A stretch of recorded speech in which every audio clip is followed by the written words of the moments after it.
so distinguished, and I don't. It must be something wrong with your camera. It's got to be the camera. Everyone who knows me who's watching is always horrified how sloppy I look.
Good afternoon. Please call the roll.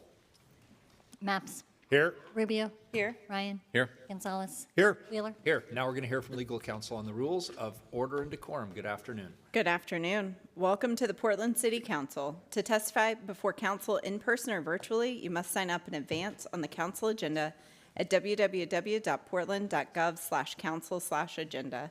Information on engaging with council can be found on the council clerk's webpage. Individuals may testify for 3 minutes unless the presiding officer states otherwise. Your microphone will be muted when your time is over. The presiding officer preserves order. Disruptive conduct such as shouting, refusing to conclude your testimony when your time is up, or interrupting others' testimony or council deliberations will not be allowed. If you cause a disruption, a warning will be given. Further disruption will result from ejection from the meeting. Anyone who fails to leave once ejected is subject to arrest for trespass. Additionally, council may take a short recess and reconvene virtually. Your testimony should address the matter being considered. When testifying, state your name for the record. Your address is not necessary. If you are a lobbyist, identify the organization you represent. Virtual testifiers should unmute themselves when the council clerk calls your name. Thank you. All right, good. And there's a weird echo up here. I feel like one of these monitors, possibly mine, is talking, or maybe it's Commissioner Rubio's. Could somebody from BTS come up and maybe troubleshoot this while we go forward? So first item, Keelan, is 1114, time certain emergency ordinance. Authorize grants from the Portland Clean Energy Community Benefits Fund for a total amount not to exceed $300 million. Colleagues, this item asks us to consider and approve a $300 million funding package for the Portland Clean Energy Fund's Collaborating for Climate Action program. Adam, I don't know what you did, but you fixed it just by walking by. That's pretty impressive. This is an emergency ordinance, so please remember as you hear the presentation and the testimony that we will be called upon to vote today. I'll now pass it to our Deputy City Administrator, Donnie Oliveira, to introduce today's item. Good afternoon, Donnie. Thank you, Mayor. Good afternoon, City Council, City Administrator Jordan. My name is Donnie Oliveira for the record, DCA for the Community Economic Development Service Area. So Council, this is the end of the road for a very long process of this council's activation of a substantial investment in our city's climate resiliency and climate justice programming. I want to thank you all for your engagement over the last year and a half, 2 years really, on how we thought about how we were going to take advantage of this incredible opportunity that the City of Portland's community leadership, environmental stewards, granted us to be stewards of in this fund. This particular program, the Collaborating for Climate Action, is really building on the lessons we've learned over the past few years of the program, but also was a direct response to direction this council gave us in the spring to find a way to think about how we do multi-stakeholder and larger investments for our climate action programming. As a reminder, our community responsive grants are the backbone of the program. It still remains the priority for this program to invest in our community organizations. But this opportunity is very unique. It asked our partners externally to partner with sometimes unusual suspects to find new ways to deliver climate justice, provide economic prosperity and opportunity, and once again, keep after our climate action goals for the city. The recommendations are a culmination of an incredible amount of work both on staff and through our partners to really move through a brief process, but really dense with information. So also want to thank the PSEF Grant Committee for their work and their recommendations here today. The recommended projects you'll hear about are really a culmination of years of work and leadership and are the best and brightest of what we have in the city to offer. So I look forward to having staff walk through that for you today. And with that, I'm going to invite up Eric Engstrom, Director at BPS, and Sam Barroso, Program Manager for PSEF, to walk through the projects. Welcome. Good afternoon, Commissioners, Mayor. For the record, Eric Engstrom, Interim Director at the Bureau of Planning and Sustainability. Next slide, please. If we have our slides up. Yep, slides. Well, while we're getting that going, I'll just say we're going to move through, for today's presentation, we're going to move through a brief update on how we got here, how the process we used to deliver this recommendation.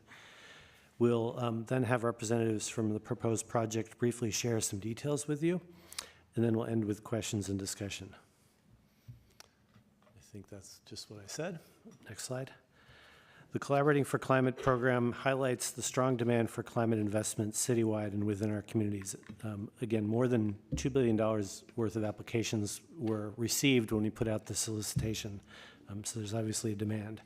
It also highlights the heights we can achieve when public, private, and nonprofits come together to achieve large-scale equitable outcomes. As Donnie mentioned, the focus of this opportunity was on high-impact multi-stakeholder projects that will reduce carbon emissions and foster economic opportunity. These collaborations bring together the expertise, resources, and shared commitments of the organizations you'll hear from soon. And finally, these are a powerful example of how local investments can attract and leverage broader financial support. With this investment, we're securing at least $350 million in additional funding from local, state, and federal sources. And now I'll pass it to PSEF Program Manager Sam Barrasso. Good afternoon, Commissioners. For the record, my name is Sam Barrasso, and I'm the Program Manager for the Portland Clean Energy Community Benefits Fund. It's wonderful to be here with you all back in Council chambers, and we have a wonderful lineup of speakers, so I will keep my presentation crisp this afternoon. So following the adoption of the Climate Investment Plan in 2023, the city economists made a substantial revision to our revenue projections. This set into motion an amendment process that elevated the 2024 city climate projects. These are the projects that you all formally adopted into the Climate Investment Plan just last week. And while this process allocated substantial sum of resources to immediate city priorities, city climate priorities within the city, we still had unallocated resources, and so the PSEF committee designed a process called Collaborating for Climate Action to create this funding opportunity. Now, the funding opportunity was designed to fill a gap in our climate funding ecosystem and complement PSEF's other funding opportunities. And this process took the better part of the last 6 months and resulted in the proposals before you all today.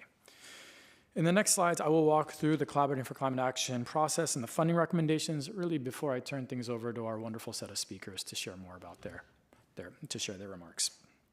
So, starting at the top, the funding opportunity used a two-step process that involved the submission of letters of interest, followed by invitations to a subset of proposals to submit full applications. At the conclusion of the LOI phase, we received over 50 letters of interest requesting over $2.4 billion in funding, just speaking to Director Engstrom's comment there around the substantial demand and interest. Following a review of our letters of interest, the PSEF committee recommended inviting back 10 proposals for funding that captured a value a little bit over $500 million. Now, the 10 applications had about 4 weeks to submit their full application. The 10 applicants had about 4 weeks to develop their full applications, which were subsequently evaluated by panels of PSEF committee members, BPS staff, external community members, and subject matter experts. We had both internal and external validation of proposed measures and savings estimates that contributed to the project score. And we ultimately took all of this information in as part of the development of the staff recommended portfolio. And just as of last week, the PSEF committee formally recommended that portfolio to you all for funding. Now, before I dive into the next set of slides, I will share a bit of context about the proposal and the portfolio. All 8 projects recommended for funding were downscoped from their final request in order to balance investments across our funding areas, support a variety of sectors from schools to industry, as well as leverage external resources that make this investment package larger than the sum of its parts. The recommendations are broken out into 2 slides, which I'll walk through to provide a brief summary of each project. I will not read about all of the projects or the partners on the proposals, but you will see that these proposals have numerous partnerships. And so with that, the first part of the list. So kicking this off at the top of the list is our project with Energy Trust of Oregon called the Portland Solar for All project. This is recommended to the tune of about $25 million, and the project will install rooftop solar and battery backup across over 1,300 households, addressing deferred maintenance and significantly leveraging federal funding in the process. Next is our project by Bonneville Environmental Foundation called Empowering PDX, and it is recommended to the tune of about $31.5 million. Now, this project will deliver large-scale community solar installations on Port of Portland and metro properties and serve over 1,500 Black, Indigenous, people of color, and low-income households with direct utility bill savings that travels with them. Next is a project by Multnomah Educational Service District, and this represents a collaborative across all the school districts within the city, and this is recommended to the tune of about $70.3 million. And this project will utilize PSEF funds to install energy-efficient HVAC systems, geothermal heating, LED lighting, window replacements, electrification of school buses, and green schoolyard projects across those 6 school districts. And then last on this list in front of you is a project by Prosper Portland called the Broadway Corridor Phase 1 project, recommended for funding to about $36 million. This project will use PSEF funds to support developing a net zero middle income housing project on Parcel 6 by related companies and provide critical workforce development opportunities to boot. Here are our next 4 projects as part of this package. We've got our project by our Bureau of Planning and Sustainability for the Clean Industry Program. It's recommended for $20 million in funding, and this project will use PSEF funds to invest in industrial businesses, to support reduction of industrial emissions, air pollution, and waste while delivering meaningful benefits to communities near industrial districts and creating workforce development pathways. Next up is a project by our very own Bureau of Fleet and Facilities, you'll hear about in a bit, and that is supporting capital improvements and workforce development. It is recommended to the tune of $41 million, and this project will use PSEF funds to support the city fleet relocation, garage relocation in direct service to the city fleet's decarbonization goals, support energy efficiency projects in city facilities, and invest in targeted workforce development to support the development of a workforce that maintains our cleaner assets. And then next on this list is a project by TriMet, 82nd Avenue Transit Project, recommended to about $55.5 million. This project will use PSEF funds to support infrastructure for bus rapid transit, investment and workforce development along the 82nd Avenue corridor from Southeast Clatsop to the Cully neighborhood. And leveraging, and this project in particular leverages substantial federal and local resources to the tune of about $300 million. And last but not least is a project by our own Bureau of Transportation called the Sidewalks to Schools proposal. This is recommended for funding to about $20.5 million, and this project will use PSEF funds to construct new sidewalks, largely in East Portland, some in the Cully neighborhood, near schools where they're most needed, creating safe, accessible routes for walking and rolling to schools. And so I just wanted to give a brief highlight, but more importantly, it's important you hear some remarks from our project teams of each of these recommended grantees. So I'll turn things over first to our first set of speakers, and we'll call on each subsequently. Now, and I'll just note for everyone, since we've got a large lineup here, that each project team will be presenting for about 4 minutes of prepared comments. And so with that, Mayor, City Council, City Administrator, if I can go ahead, I'll call together our first group of panelists. So I'll call up our group from the Multnomah Educational Service District team, Stacy Michelson, their Government Affairs Administrator from Multnomah Educational Service District, Dr. Kimberly Armstrong to join me up here, Superintendent for Portland Public Schools, and last, Frank Carapello, the Superintendent for the Reynolds School District. Great, welcome. Thank you all for being here today. I'll take one of you all to center. Thanks, Mayor, Council. For the record, I'm Stacy Michelson, Government Affairs Administrator for Multnomah Education Service District. I first want to thank the city for its continued commitment to improving the energy efficiency of our public buildings and for this historic investment in our schools. This work will touch 21 school buildings across Portland. Those schools serve 7,700 students, 69% of which are students of color, and 38% of whom speak English as a second language. Not only will this investment improve conditions for students during the school day, but in before and after school programming, as well as any programming run by community partners that utilize our school district buildings. Facilities are not an area where our districts have traditionally had much crossover, but this process has already brought districts together to share resources and plans, and we're excited to continue this collaboration over the coming years. With that, I'm going to turn my time over to Dr. Armstrong and Frank from Reynolds. Thank you. Good afternoon. For the record, my name is Kimberly Armstrong. I serve as superintendent in Portland Public Schools. And as you know, our region is experiencing more extreme weather events, and it has significantly impacted our students. You know, as superintendent entering in this year as my first year, it's one of my top priorities that we improve our school facilities, especially being a large landowner in Portland. So with PSEF allocation, we'll be able to update HVAC systems and replace windows to improve thermal comfort for our students.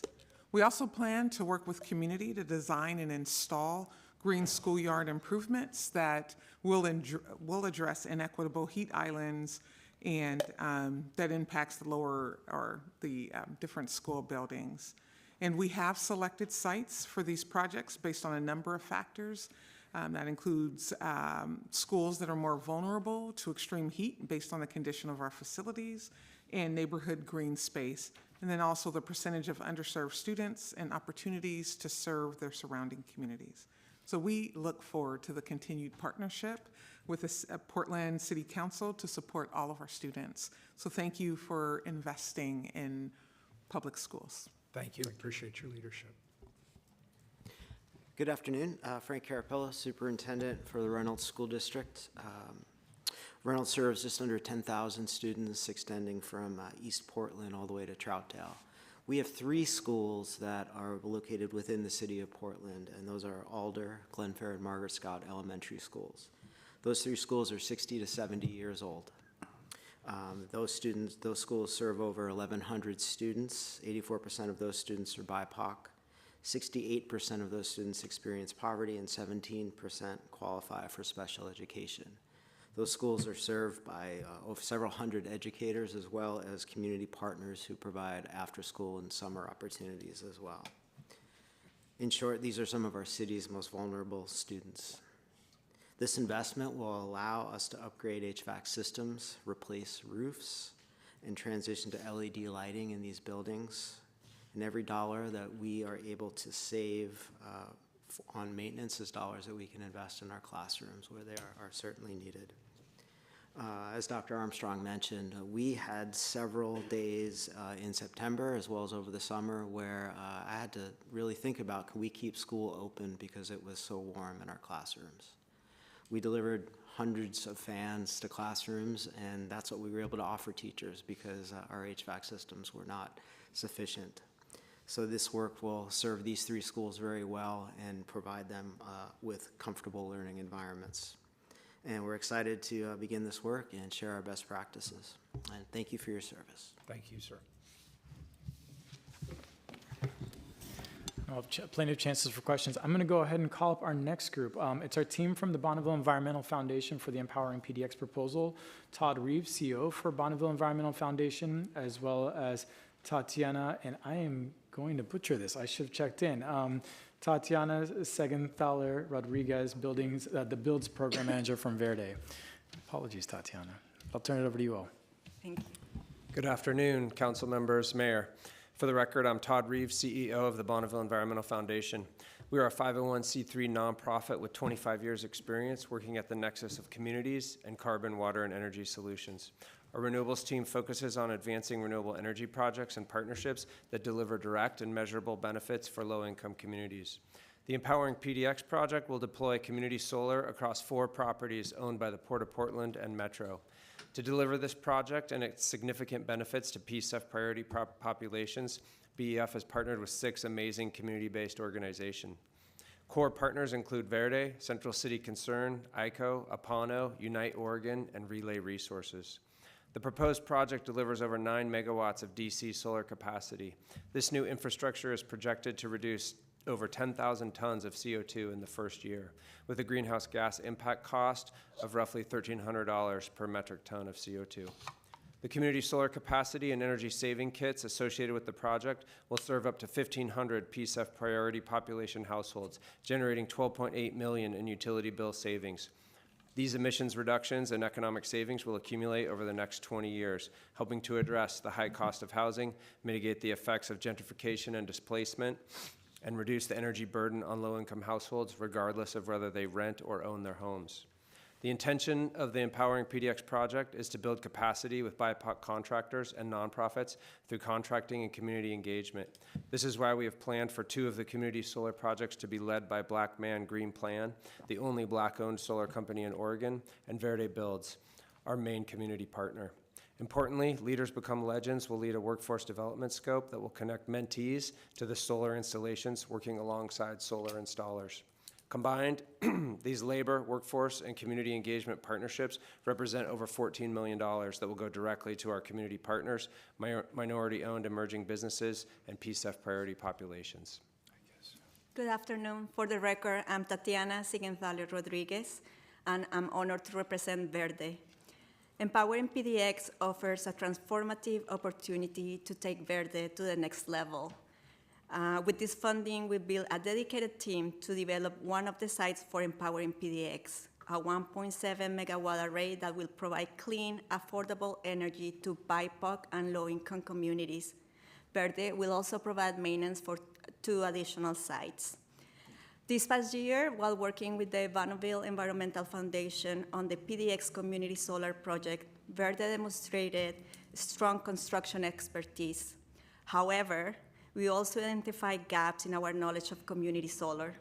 The partnership and synergy we have built with BEF have been invaluable, and with their continued support through Empowering PDX, we will deepen our expertise in areas like land leasing, interconnection, and the complexities of community solar. Empowering PDX is an opportunity to build a legacy of sustainability, equity, and opportunity. Thank you. Thank you. Okay, thank you. Next up, we've got our colleagues from Prosper Portland, starting with Lisa Abwoff, Development and Investment Director and Interim Deputy Director at Prosper Portland, as well as Steph Condor, Senior Vice President of Development at Related Northwest. Welcome. Thanks, Sam. Good afternoon, Mayor and Council. For the record, I'm Lisa Abwoff, Interim Deputy Director and Director of Development and Investment with Prosper Portland. And I'm joined today by our proposal partners, both Steph Condor with Related Northwest, as well as Noah Kone, who's joining us via the Zoom audience on behalf of Constructing Hope and Oregon Tradeswomen. As you know, the former post office site is co-owned by Prosper Portland and the Portland Housing Bureau, and redevelopment of this site has long been called for in city-adopted plans. Most recently, the vision for the site was established by years of community engagement, negotiations of a community benefits term sheet with the Healthy Communities Coalition, and approval of a central city master plan. Today, the site is ready for development with new street construction ready to start next year, but in today's economic environment, delivering on the community vision cannot happen without investments such as these. So we're incredibly grateful to be here today. The proposed investment of $36 million from PSEF will help us deliver on 2 critical elements.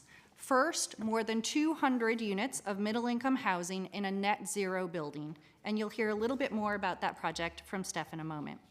And second, new training facilities for Constructing Hope and Oregon tradeswomen in the immediate vicinity of the site, allowing them both easy access to on-site training opportunities, as well as the ability to double their training capacity to serve more than 220 individuals in a year in diverse skill areas like energy efficiency, green infrastructure, and renewable energy. Through that training, participants will earn industry-recognized credentials to ensure that they are prepared for a climate-focused construction jobs, creating career pathways for women, people of color, and low-income individuals.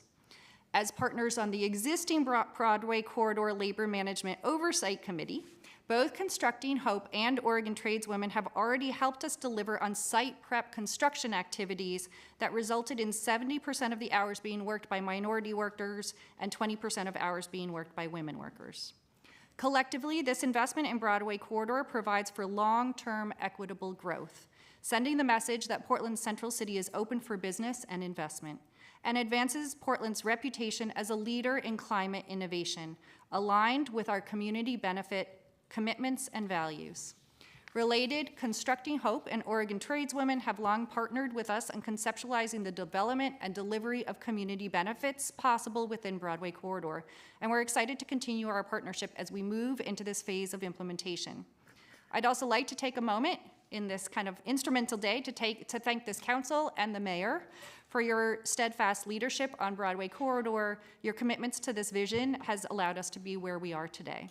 And now I'm going to turn it over to Steph, who's going to share a bit more about the vertical development project. Thank you, Lisa. Steph Condor, Related Northwest. I'm grateful to have the opportunity to present the Parcel 6 project today on behalf of related companies. As Senior VP of Development in our Portland office, I'm confident in our ability to execute. Related has been a leader in pushing the boundaries of sustainable development, having completed nationally 52 LEED certified properties, including several LEED Platinum and large passive house buildings in the United States. What's exciting about this project is that it's truly unprecedented in commercial development. This project will be one of, if not the only, net zero energy and net zero carbon high-rise residential projects in the country. We believe it will set a new standard for sustainability and housing development and present a case study for how this can be achieved elsewhere. At the neighborhood level, Block 6 represents a tremendous opportunity to not just catalyze development for the entire master plan, but also breathe energy and vibrancy into an area of downtown that is very much in a state of recovery still. We are deeply committed to the vitality of the Pearl and Old Town neighborhoods. It's important to mention that projects like this that are only possible through incentives like the PSEF program, so we're excited and grateful that this opportunity exists.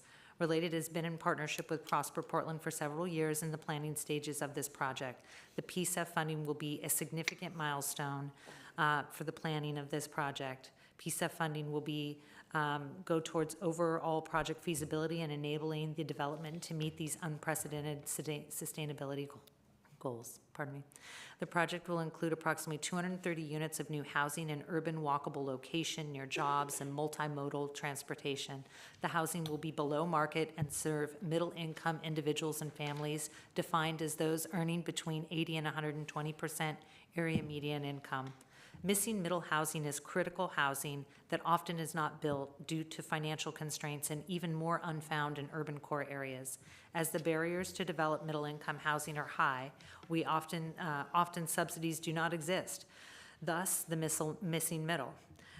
Middle-income housing will create a spectrum of housing options that span a range of affordability in the central business district, which will create opportunities for diverse households and incomes to benefit living in a dense urban multimodal corridor. Our team worked with PAE engineers to determine a pathway to achieve net zero energy and net zero carbon. We expect the property to include efficiency measures like high performance, HVAC systems, air source heat pumps, and all electric design, as well as on and off site solar. In regards to project schedule upon award, we'll continue to design permitting of the project while infrastructure is completed on site. We anticipate a Q3 2026 start with a 24-month construction schedule and would open in 2028. We're very excited about this opportunity and thank you for your time. Thank you. Okay, thank you all. Next up, we've got the Bureau of Planning and Sustainability with the Clean Industry Program, starting with Beth Gilden, Associate Director of Regional Partnerships at the Portland State University's Institute for Sustainable Solutions, Mary Pivito, Executive Director with Neighbors for Clean Air, as well as John Isaacs, Executive Vice President of Public Affairs at the Portland Metro Chamber. Hi all, thank you for the opportunity to be here today and make this impactful work happen. I'm Beth Gilden, the Associate Director at the Institute for Sustainable Solutions at Portland State, and I'm here to speak on behalf of the Bureau of Planning and Sustainability's Clean Industry Community Program. It's a $20 million program focused on addressing industrial greenhouse gas emissions while delivering meaningful benefits to community. Portland's industrial sector is responsible for more than 12% of our local carbon emissions, and those emissions are uniquely challenging to address not only in Portland but worldwide. Industry plays a key role in our economy and in our lives, providing some of the most essential jobs to diverse populations in our region. Since 2022, I've been working alongside BPS and Prosper Portland and colleagues in the private sector to develop a robust collaboration that can reduce these emissions and support our industrial businesses. Our collaborative approach has been praised by community, business, and government leaders, and we've laid a solid foundation for doing this work. This funding for tangible projects in the community is the essential next step to furthering our vision of Portland as a clean industry leader. In partnering with Neighbors for Clean Air and other community-serving organizations, this program will also advance environmental and climate justice initiatives in surrounding neighborhoods and create new opportunities for those employed in the industrial sector. Thank you again, and I'll turn it over to some of our project collaborators. Thank you. Thank you. Mary Pivito, Co-Director of Neighbors for Clean Air. We are honored to be chosen for the critical role of community engagement and ensuring this project meets PSEF's high standards for delivering measurable benefits to the community. I want to thank our community partners, members of the Clean Industry Hub, the staff at BPS, the PSEF Review Committee, and all of you for entrusting us with this work. The highest priority in our work is to protect communities from harmful air pollution. We know that there is a higher concentration of industry in Justice 40 and PSEF communities, populations that are nearby, and so any reductions in air emissions will benefit those who live, work, and play in these areas near these facilities. Neighbors for Clean Air is really proud of over a 15-year track record of getting to measurable results in emission reductions from industry through direct collaborations such as ESCO, Vigor Industrial, and Intel.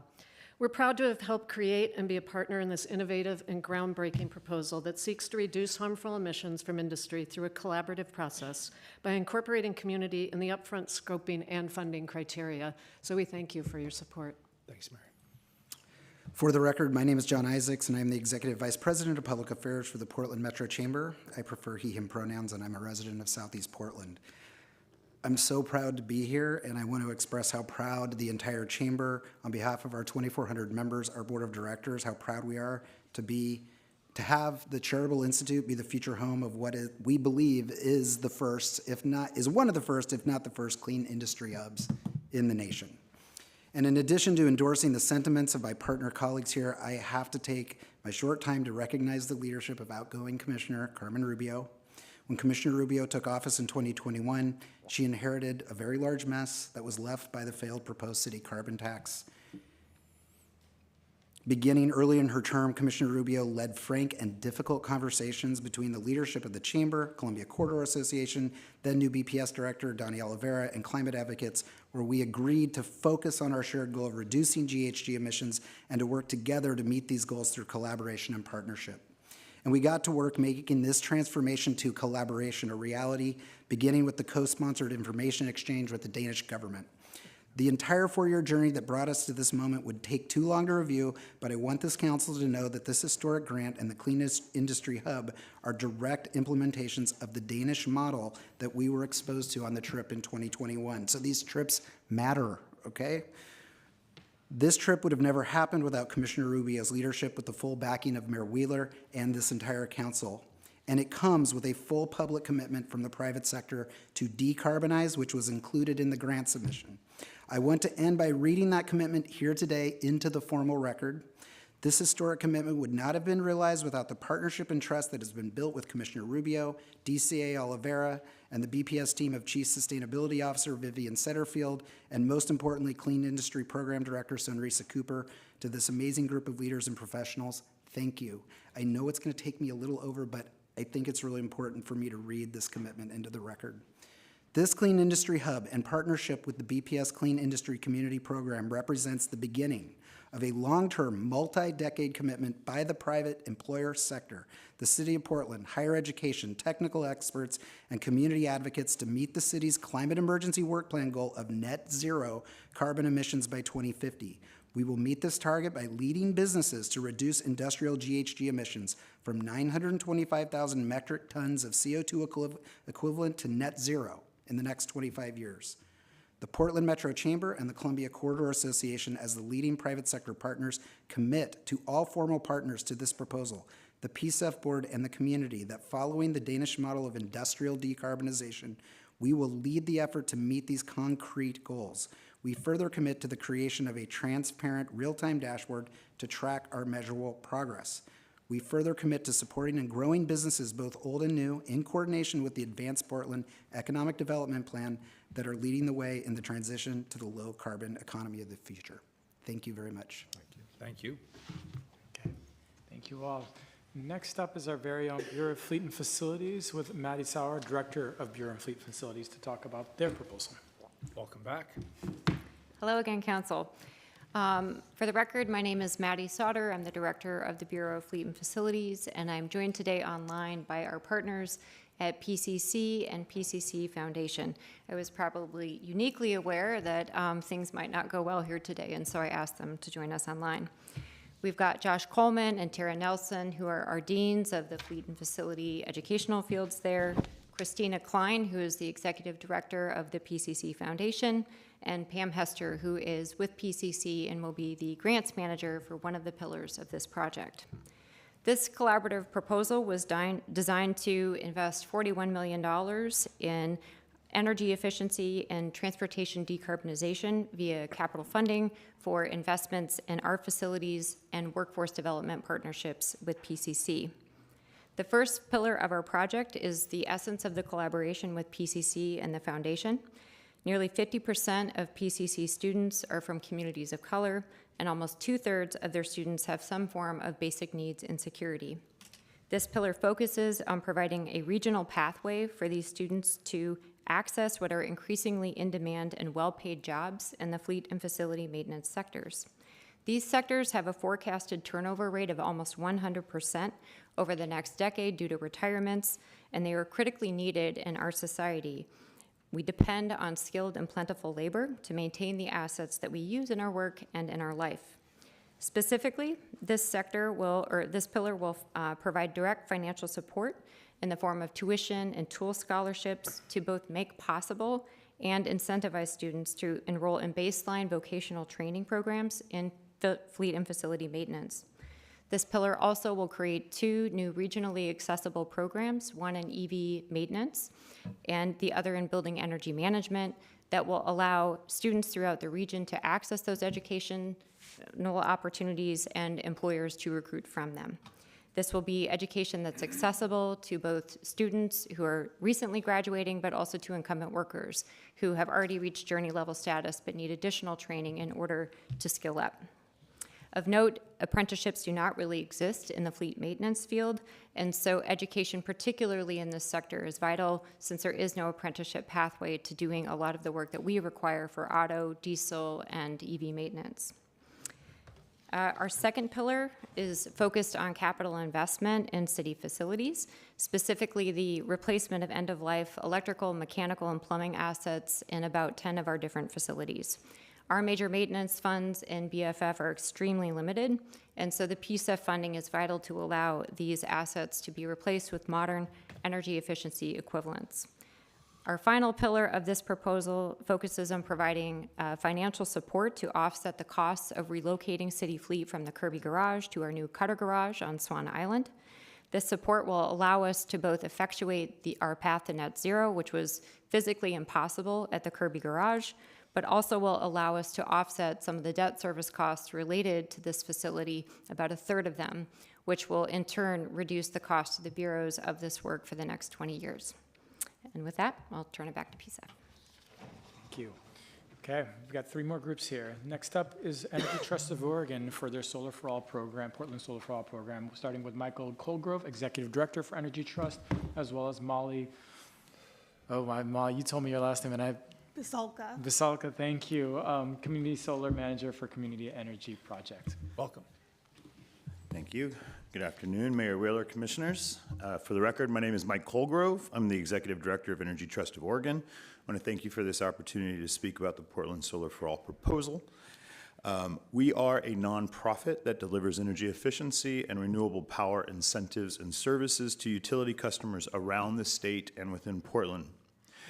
Our Portland Solar for All proposal seeks to address an historic inequity in the advancement of solar energy and bring benefits directly to communities of color, households experiencing low incomes, and renters. This program provides a unique opportunity to leverage 3 complementary funding sources that together represent a never-before-seen investment in bringing rooftop solar to PSEF's priority populations and supporting more projects than ever before. With nearly $25 million in PSEF funds, our existing Energy Trust funding, and the state's $87 million EPA Solar for All grant, we are proposing to fund solar projects for 725 single-family homes and 1,000 families living in multifamily buildings, to make necessary home upgrades and repairs that, if not made, often prevent solar installations in older Portland homes, and to build a strong and diverse solar workforce training pipeline with hands-on experience opportunities filling a gap for Portland. This will be a much-needed investment in the homes and livelihoods of Portlanders and the local solar workforce. This proposal centers on the expertise of 3 community partners to craft a program that works for PSEF priority populations: Community Energy Project, Apano, and SEI, or Self-Enhancement, Inc. So I'm pleased to have Molly. Molly is the Community Solar Manager from the Community Energy Project to briefly share more about their role. Thanks, Mike. My name is Molly Basolka. I'm the Community Solar Manager at Community Energy Project. Community Energy Project partners with low-income communities on the front lines of climate change to create more resilient, efficient, and healthy homes. We're really excited about this proposal and the opportunity it provides for us to extend our ability to serve the community. Along with the other community organizations Mike mentioned, Community Energy Project will inform overall program design, lead community outreach, handle customer intake, and serve as community liaison to participating households. We will collaborate to identify households with the greatest need for energy resilience and pair solar with battery energy storage solutions. The need for this work is clear, and the timing could not be more important. Thank you, Molly. In addition to the environmental benefits, rooftop solar energy offers households experiencing low incomes a way to reduce utility bills, which is crucial in easing financial burdens in this time of rising energy costs. And the battery storage systems added to the solar installs will help those families during times of power outages. Over 20 years, a participating household will benefit from saving around $25,000 on their energy bills. Thank you for your consideration of this proposal and your continued support for the Portland Clean Energy Community Benefits Fund. Thank you both. Thank you. All right, next our colleagues are coming on from TriMet for the 82nd Avenue Transit Project, starting with Jamie Snook, Director of the Major Projects Department, as well as Michael Kaiser, the Project Director for the 82nd Avenue Transit Project. Good afternoon, Mayor Wheeler, City Administrator Jordan, and members of the Portland City Council. My name is Jamie Snook, and I'm the Director of Major Projects here at TriMet. We are here today to provide a brief overview of the 82nd Avenue Transit Project, which has been recommended for $55.5 million in funding by the Portland Clean Energy Fund Committee. This project embodies the PSEF vision by delivering infrastructure investments that will directly improve community well-being for PSEF priority populations, while also reducing emissions. For decades, communities along the 82nd Avenue corridor have had to fight for investments to address poor public health outcomes, including higher rates of asthma and high number of traffic fatalities. Along with our partners, together we are leveraging this moment to bring infrastructure investments in the form of sidewalk improvements, improved accessibility, safe crossings, tree canopy, bus shelters, and lighting to this really important corridor. The 82nd Avenue Transit Project will also complement PBOT's Building a Better 82nd project, which brings a number of safety improvements to the corridor. Once completed in 2029, the transit project will improve services for thousands of people who rely on TriMet to connect to opportunities throughout the region. The project will deliver safe, fast, and more reliable bus service along 82nd, benefiting the surrounding communities and the environment. With support of our partners here at PSEF, the project will also help develop and train local workforce and invest in strategies to lower emissions and cool the climate locally, such as planting trees along 82nd Avenue. These elements reflect priorities from a community-driven process aimed at equitable development. I'd like to thank you, the PSEF team and committee, and partners on the 82nd Avenue corridor for this opportunity, and I'm going to turn it over to Michael Kaiser. Thank you. Mayor Wheeler, City Council, my name is Michael Kaiser. I'm the Project Director for 82nd Avenue Transit Project. As many of you know, currently 82nd Avenue is served by Line 72, which is our highest ridership line on the system. It is also our most delayed due to growing congestion on 82nd Avenue. This transit project will bring high-capacity bus service to 10 miles of 82nd Avenue from Clackamas Town Center up to Northeast Portland. Riders will be served by 60-foot zero-emission hydrogen fuel cell vehicles. Those vehicles will arrive at a higher frequency and will also use transit signal priority to get customers where they need to faster. By addressing transit reliabilities through infrastructure improvements, we also increase greater access to jobs within the region. Our proposed workforce development program is also responsive to specific concerns identified by our CBO partners, and that will include things like wealth creation as an anti-displacement strategy, language-specific programs for individuals, and contractor development within BIPOC communities. PSEF's support of the 82nd Avenue Transit Project is a major investment in creating more sustainable, accessible, and economically prosperous communities along the corridor. So with that, we thank you for this opportunity and for your consideration today. Thank you. Thank you, both. All right, and last but not least are going to be our colleagues from the Bureau of Transportation for the Sidewalks to Schools proposal.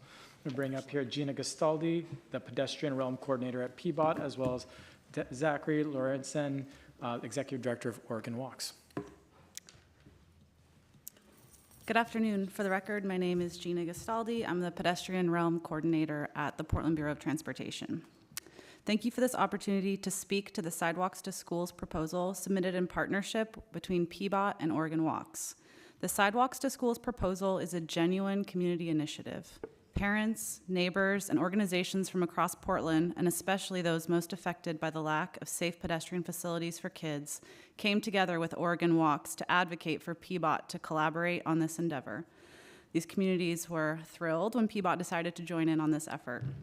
Since that time, PBOT and Oregon Walks have been working together on this proposal, aiming for a transformative impact on Portland's sidewalk infrastructure leading to schools. From this community advocacy, Sidewalks to Schools was born.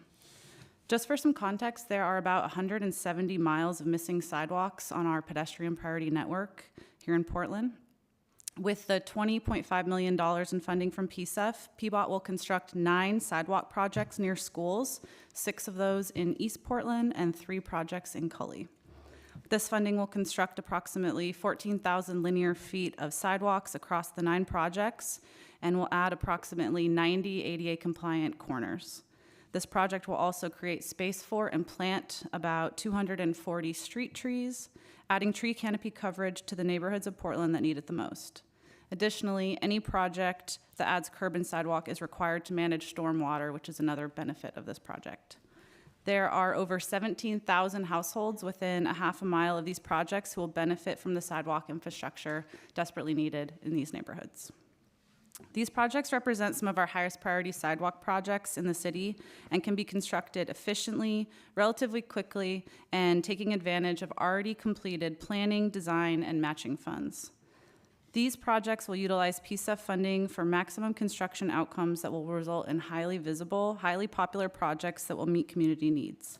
PBOT is prepared to kick off construction of these projects in summer 2025. This is what the community members who signed off on the coalition letter want, for PBOT to build critical sidewalk connections to schools.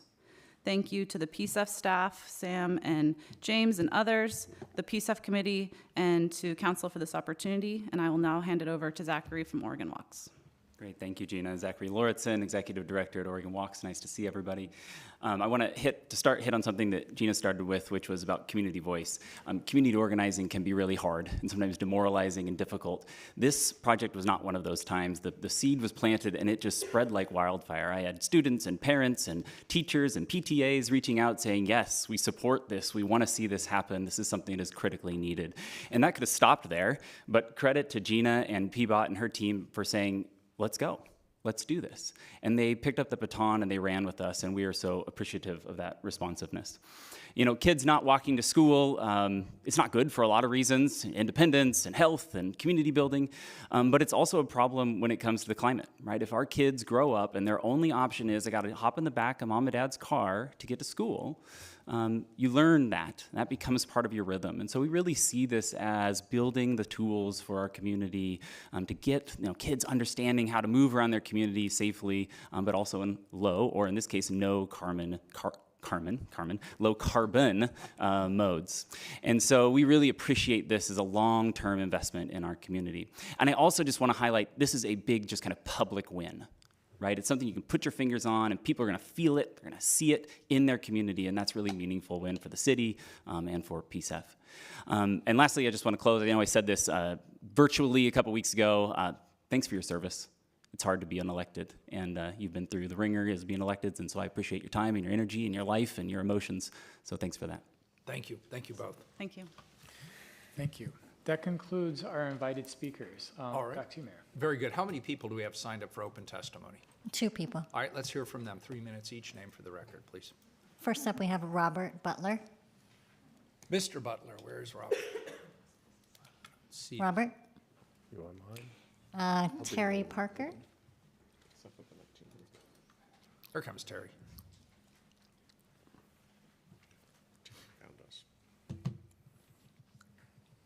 Welcome, Terry.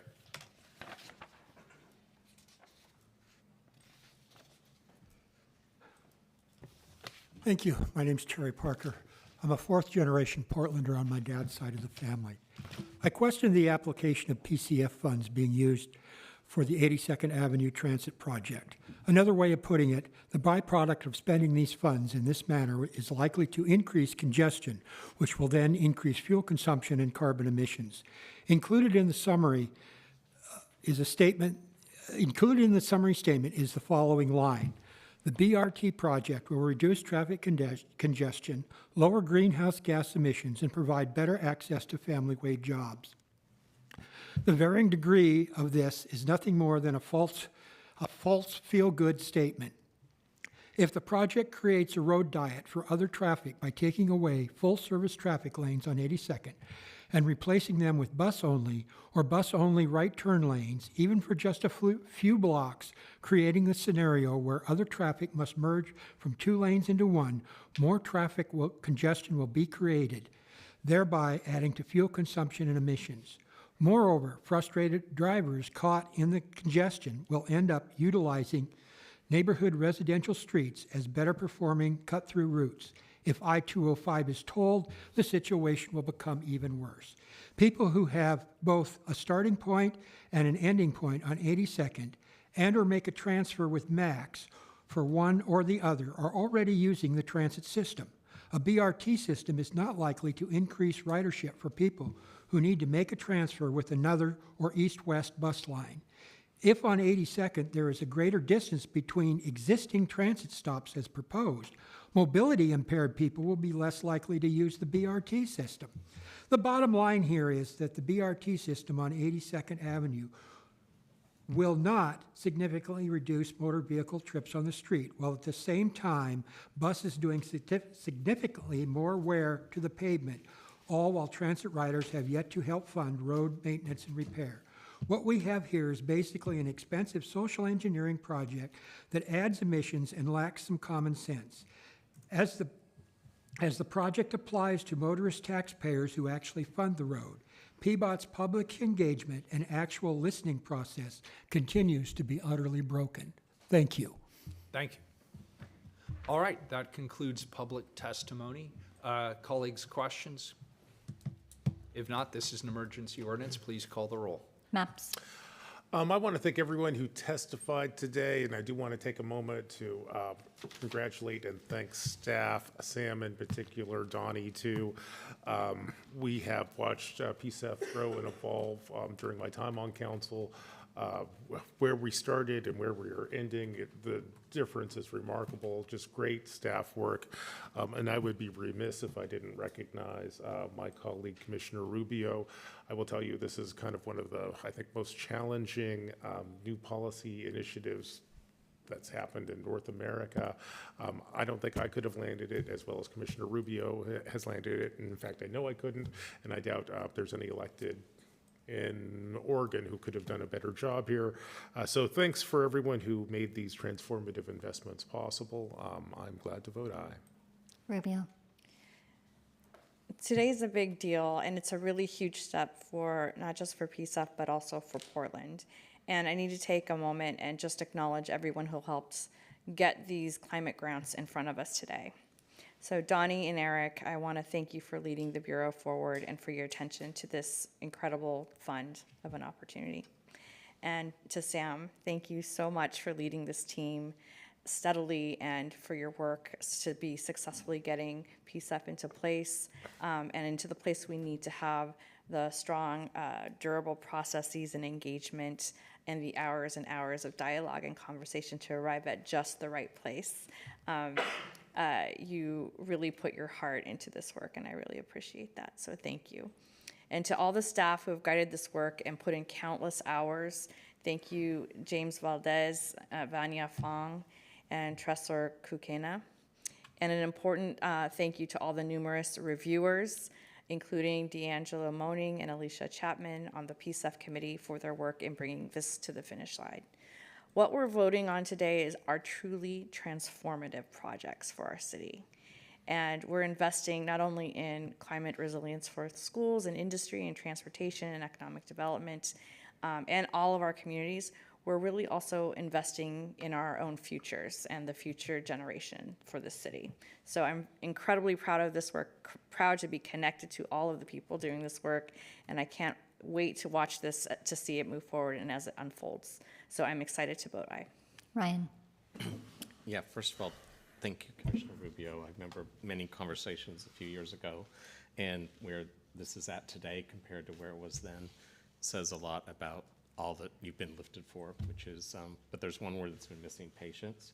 So you've really been patient as you knitted this together with all of the staff that you mentioned. I also want to acknowledge how this is a great example of where different sectors come together, and that's when we have the most impact. So you see government jurisdictions that don't always figure out how to align together to align. I'm especially heartened by the investments in schools, both for the infrastructure, but also for the pathways to schools.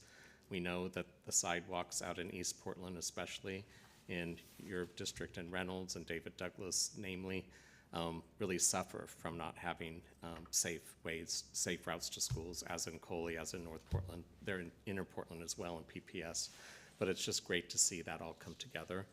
It's also wonderful to have the workforce element connected to this. And so I heard that in several of the themes. And so that matters, because that's building that infrastructure to pathways for building generational wealth with high-paying jobs so people can actually live in Portland. And there was another one. Just my point is, we seldom see an example where the different sectors are working on the same project. It's like when you're, in a dragon boat and you're all actually paddling in the same direction, you have impact. So these are what we need to keep looking for. We'll have further questions as we go along about how we're resourcing our vendors, so we can really invest in the green infrastructure of the economy of the Portland area. So the more that we can see PCEF as an economic driver that it is, I think it'll really help. Also sell it to the public that this is more than meets the eye. There's just so many layers and dimensions to these investments.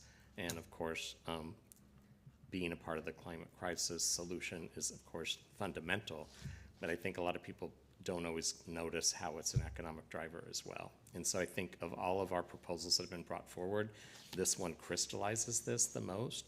And I know it might not have been what we were thinking when it first passed, but that's okay, because good ideas evolve and they get better and better the more you bring people to the table.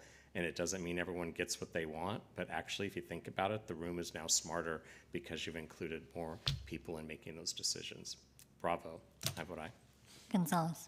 I want to appreciate Commissioner Rubio for her leadership on this, and staff as well, in reevaluating assumptions. I do think as a community, we continue to need to evaluate the best use for the corporate surcharge to make sure that it's getting the returns to our community that is the highest and best use. It has turned out to be, as a revenue source, a tremendous gift to the community at levels that none of us anticipated on the front end. As we face challenges in other parts of our government, shortfalls in other parts of our government, we just need to continue to be flexible from my vantage point in thinking about how to best deploy when you get a present. And the corporate surcharge has been a present for our community. With that, I vote aye. Wheeler. Well, there's few issues in our city that can probably bring together the Portland Chamber and Extinction Rebellion onto the same page, and all cheering for the community, cheering for these specific projects. And I have to say, it's a privilege watching the Portland Clean Energy Fund grow from what was originally, to be blunt, something of a far-fetched dream on the part of a few people in our community who really saw a vision and had the wherewithal to lead that vision to reality. And it's benefiting, as you saw from the diversity of players just around this table just for this year, to bring renewable energy projects, to focus on climate resilience, to create jobs, particularly for communities that have historically been left out of some of the opportunities around job growth in our community. This seems to have hit an important nexus point in the community. And here we are closing out this year, closing out this council with an opportunity to leverage partnerships with both small community groups as well as large and important institutional partners to deliver benefits at the street level throughout our community. And that is a rare opportunity, as my colleagues have said. Children will get sidewalks to walk to school and experience comfortable learning environments. TriMet will get to strengthen its highest ridership transportation line here within the city of Portland, and households that really couldn't dream previously about having access to tools like solar energy all of a sudden will reap the benefits of those savings and those bill reductions through the clean energy program. So I see this as being a very positive thing for the community. I have also a message for the future mayor and the future council. I share my colleagues' unequivocal commendation of Commissioner Rubio's leadership of this as part of her portfolio under the commission form of government. At the end of this meeting, there will not be a commission form of government convening ever again in the city of Portland. And so that institutional leadership and that accountability under Commissioner Rubio will no longer be part of the structure of this government. And as I have suggested to people in the future, relationships matter a lot more in Portland politics than policy or process. And so the question for my colleagues now, Dan is as we were sort of joking this morning, he's the survivor, so he goes on to the new city council and he'll carry a message to that new city council that somebody will need to step into that role and be champion and advocate and be accountable and be as willing as Commissioner Rubio was to listen to all sides of a complex issue and try and find that important nexus point. I know Donnie and Sam are committed. They're highly effective leaders. They will continue to have the support of the council. They will continue to have the support of the community. But it's important that we all continue to provide the same kind of leadership that this program has benefited from for the last couple of years. Long-winded way of saying I join my colleagues in supporting this effort. I vote aye. The ordinance is adopted. And we're going to take a 5-minute recess, and we have to anyway because the next item is also a time certain. We are in recess. Okay. Well done. Thanks very much. Well done.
We're back in session.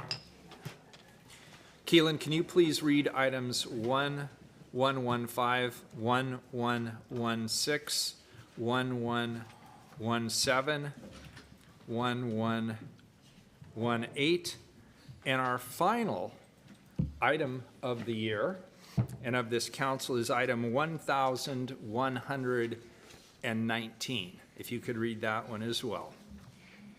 Item 1115, certify abstract of votes cast, candidates elected, and measures approved at the municipal general election held on November 5th, 2024, and provide preliminary voter engagement report. Item 1116, proclaim results of the 2024 municipal nonpartisan general election on measure 26-249, amends charter, deletes outdated, redundant requirements to approve utility franchises.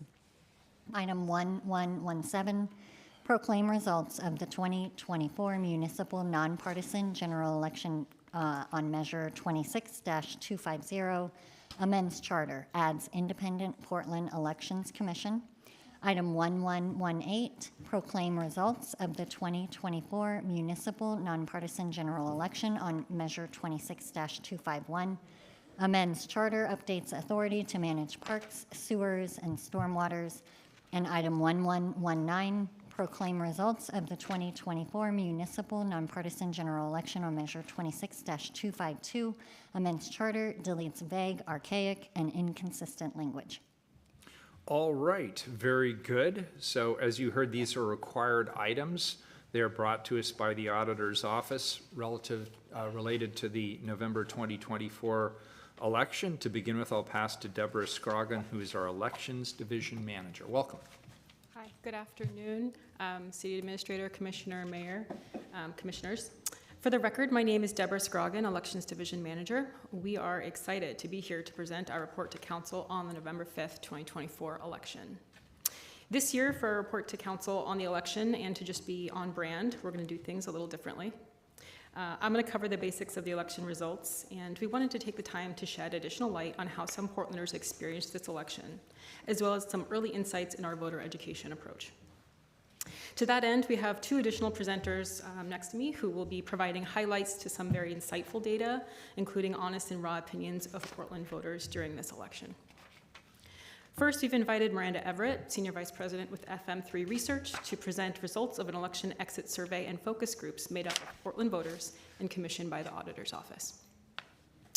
Next, my colleague, James Eccles, Elections Analyst, will provide a preliminary voter education and election outcome report using a number of data sources to contextualize some key findings from this election, including tying together information from the voter experience poll. Before we jump in, I do want to ask, if possible, that questions be held to the end of each individual's presentation. We find, especially with the polling data, that the answer to your question is often on the next slide. So thank you so much in advance. Okay. Jumping right in, the City of Portland held its first election using ranked choice voting to elect city officials at large and from newly designated geographic districts. Here are the results from that election. 2 positions were elected citywide using single winner ranked choice voting, city mayor and city auditor. The threshold to be elected for these contests was 50% plus 1 of the vote. Both candidates surpassed the threshold, with the mayor-elect receiving 59% of the vote in the last round of tabulation, and auditor-elect receiving 99% of the vote for auditor in the last round. Next slide. The City of Portland voters elected 12 city councilors in each of Portland's new 4 electoral districts as well. Each district has 3 councilors representing those Portlanders. The threshold to be elected for these contests was 25% plus 1 of the vote. Here on the screen are the names of those elected and the districts that they represent. I won't read through all of them. They're in our report to council and on the record. One thing I will note here, and all of these folks met the threshold for election except for one, which I will note here is Jamie Dunphy from District 1, who received 23% of the vote, which is below the threshold of 25% plus 1. In the final round, District 1 elected 2 officials who met the voting threshold, and Dunphy was the 3rd elected official and the only remaining active candidate who had not been eliminated. As he was the only remaining active candidate according to our election code, he was then elected. Okay, moving on to approved and unapproved measures. City of Portland voters across the city considered 5 measures to amend city charter. 4 were approved as shown here. 1 was not approved by voters with 51% voting no. I've listed them here and they're also on our report to council for the record. Just a quick slide on the turnout. The number of registered Portland voters at the time the county certified the election to us was 467,917 Portlanders. A little over 71% of Portlanders voted in at least one City of Portland candidate contest. The highest voter engagement for any one City of Portland candidate contest was for the mayor's race, where 66.24% of Portlanders voters casted a vote. We'll be putting these numbers in more detail and historical context in a moment in James' presentation. And for now, I will hand it over to Miranda. Thanks so much. My name is Miranda Everett. I'm a Senior Vice President at FM3 Research. We're a public opinion research company based in Portland, the Bay Area, and LA. I have results from just a bit of our opinion research that we've been doing immediately after the election up until just under a week ago, starting on the next slide. The next slide after that, I'll actually get into our methodology here. So for the survey, we interviewed a random representative sample of 1,654 voters in Portland. The way we confirm that they were voters is we use the voter file and then ask them if they had cast a ballot. You'll note that the interview window started before Election Day and continued after it. It's because so many folks vote by mail. If there was someone who said, I've got my ballot but haven't filled it in yet, we called them later. Doing this gives us a full sample margin of error of just under 3%. Our half sample margin of error is 4% in places where that's relevant.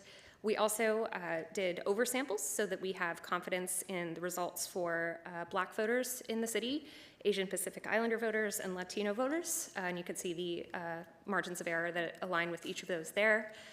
In that case, that is people's own self-identification. And so, for example, if they identified as both Black and Latino, they're represented in both groups. And this was done using kind of our all-of-the-above methodological approach, cell phone calls, landline calls, text messages to the online survey, and it was offered in English and Spanish this year. One additional research tool we used is described on the next slide, and that is focus groups. Those were held just a week ago, December 11th, in Portland. Those were 90-minute conversations led by a moderator, myself, and a colleague. The first group comprised 10 voters drawn from City Council District 1. We over-recruited folks who told us they had skipped either the mayor or city council race, so they were over-represented in that group because of our understanding that undervoting was more common there. The second group comprised 10 Black voters from across the city, and their moderator was a Black woman. Each group was otherwise recruited to generally reflect, to the extent possible with 10 people, the city's demographic and geographic profile. So within the Black voter group, it's across district. Within the District 1 group, it's across race, and then, education, party, things like that. On the next slide, I'll just run through some of the goals in the context of what we learned, just so you know kind of what questions we asked before we turn to just a few of our key findings here. So this suite of research was conducted, as I mentioned, during and immediately after the first election with these key changes to how we vote and to our government. This was a really useful window into public attitudes and understanding as these things are happening. So it's a really unique thing that the city has done and very interesting to see. So the research topics included how satisfied people were with the experience of voting, their awareness of ranked choice voting before they got their ballot and tried it, their awareness of the other government and election changes, the multi-member districts and such, and the information sources they consulted or heard from in the lead up to the election on these changes, their understanding of the voting process, and just basic things like how many candidates they ranked for mayor and council, as well as why. We will have that from the vote cast record, but the survey allows us to look at that by some demographic detail, which we wouldn't have from the voter records. So while some registered voters who did not participate in this year's election at all took part in the focus groups, we wanted to hear from some folks who sat it out entirely there. They are not represented in the survey. But both included voters who submitted ballots but skipped one of the elections, either mayor or council. And of course, it's really important to highlight that opinion research is just one of many tools that the city can use to evaluate its voter education efforts and inform future programs. So we present this with the necessary humility. On the next slide, we can start to run through some of our key findings here. The first is voters' level of awareness of this change. The question we asked here was, had you seen, heard, or read anything about ranked choice voting before voting? And we see 85% of the city's voters said they had heard something, even just a little, about the change. Half said what they had heard was a great deal about it, actually. And 15% say they don't recall hearing anything about it at all. So overall, many, many folks in the city had heard at least something, and half say they'd heard a great deal. The next slide shows some key demographic differences from our survey. So for voters overall, the awareness was 85%. You can see awareness was broader with white voters than voters of color. It's as high as 89%. With voters of color, it ranges from 77 to 71% awareness. And you can also see awareness is slightly lower in District 1, with 76% aware, 3/4, but lower than in Districts 2, 3, and 4, which are all sort of within the margin of error of one another. On the next slide, you can see how folks answered the question, how well did you understand how to fill out your ballot for mayor, auditor, and city council this year? So kind of directing them to think about the city elections and including those two with the ranked choice. 91% said, I understood it well. 66% said they understood it very well, the highest kind of level of understanding that we offered. And 8% said they didn't understand it too well or not well at all. The next slide again shows how this breaks out and is different among race and ethnicity and among city council district. Voters citywide, as I mentioned before, really understood their ballots well. The differences across district are pretty marginal. We do see lower levels of reported understanding in the low 80% range for Black voters and Latino voters, so room for improvement there as well. Something that's interesting is to look at how well folks understood the ballot by how much they had told us they heard about ranked choice voting in advance. So the first question I showed you crossed by the second. Those who said they had heard a great deal, 97% said they understood how to fill out their ballot. Those who heard just a little, 91%, so very similar to for voters overall. And then that share of folks who said they heard nothing about it before voting, it was about 15% or so, closer to 70% said they understood it well. So there is a correlation between how much you heard and your own estimation of how well you understood the ballot, which makes sense. The next slide shows satisfaction. 2 questions were asked here. One was just satisfaction with the experience of voting this year. The second, which followed it, was the experience of using ranked choice voting. And you can see there's a delta between the two. Broad satisfaction in either case, but it is slightly broader with the experience of voting overall, 76% saying they're satisfied, 40% saying very satisfied. When it comes to using ranked choice voting, a similar share are very satisfied at 39, but the total satisfied is just a bit lower at 68. Broad majorities in either case, but clearly just a little bit different when you zero in on the ranked choice piece. And then the next slide shows how that differs again by these key demographics. The darker blue is their overall satisfaction. The lighter blue is their satisfaction with RCV. You can see Black voters and voters in District 1 express lower levels of satisfaction than others in both aspects. And the delta is a little bit bigger in both of those categories of folks for experience overall and RCV as well. 2 final slides. These are kind of late breaking from our focus groups just last week. We had sort of 4 key insights, and I've added some quotes directly from voters, as we said, raw, from those focus groups. 2 things here I thought were really important to note. The thing that motivated people to participate was really their desire for change. A lot of people spoke pretty eloquently about the problems the city is facing and their hopes for the future, as well as just a sense of civic responsibility. Many people spoke pretty passionately about the importance of voting, even when they think it might not make a huge difference. It's something that is an important right and responsibility. And then those who sat out, either in one contest or another, or entirely, said they felt cynical, they felt disconnected, they felt like their vote didn't really matter, and some said they lacked the information they needed to use the new system confidently or to, rank as many candidates as they wanted from among the list. The next slide shows some insights on ranked choice voting more specifically. Voters really expressed some frustration about the number of candidates running. They felt that it was very overwhelming because most of them really wanted to do their homework, and it was tough to do so when you had so many names to consider, and in some cases, folks who hadn't submitted a statement or were hard to find online. So there was some frustration with the amount that they had to kind of parse through. But once we kind of had those 2-hour conversations, hour-and-a-half conversations with folks, talked a lot about the process, they had, this discussion with their peers, they expressed a lot more interest in using more of their rankings in the future once they understood the why.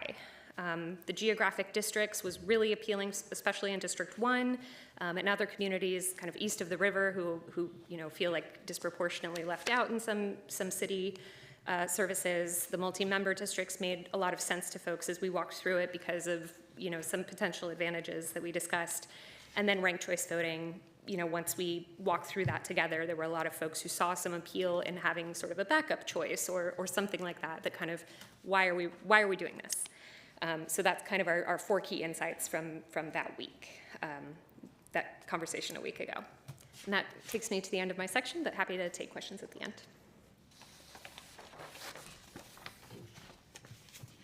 Thank you, Miranda. Mr. Mayor, Commissioners, my name is James Eccles. I'm an elections analyst with the Auditor's Office and Voter Education Lead. I want to first thank you all for your service you've given the city during the historic implementation of a new election method, new voting districts, a new system of government, and most importantly for my own job, a new charter mandate to conduct voter education. This 2024 election cycle marked the first time the City of Portland has conducted voter education. This effort was led by the incredible transition team, and we also had our experienced partners over at Multnomah County Elections Division to rely upon who have been educating voters for years. My role here today is to discuss the highlights from a report that you all have in front of you and that we will be releasing to the public shortly. Far more detail exists in the report than I will cover in this presentation, but I invite you to ask any questions you may have about the data or analysis covered in that report. This report, the Elections Outcome and Preliminary Voter Education Report, is intended to look at and analyze an array of data points around voter experience, voter engagement, and voting behavior. One of our primary goals in the Elections Division is to ensure Portland voters understand how to properly fill out their ballot. It is paramount, in my eyes and the eyes of my division, to do that through an evidence-based approach, and this report is the first step in that process. As this was not a singular effort, other reports will come from the transition team and from Multnomah County in the weeks and months to come, and I am excited to pour over the analysis of my colleagues and share our thoughts with one another on how to best move forward. Today, however, I speak only for the Auditor's Office, and if you have any questions directly related to the work of those other offices, I would kindly direct you to them.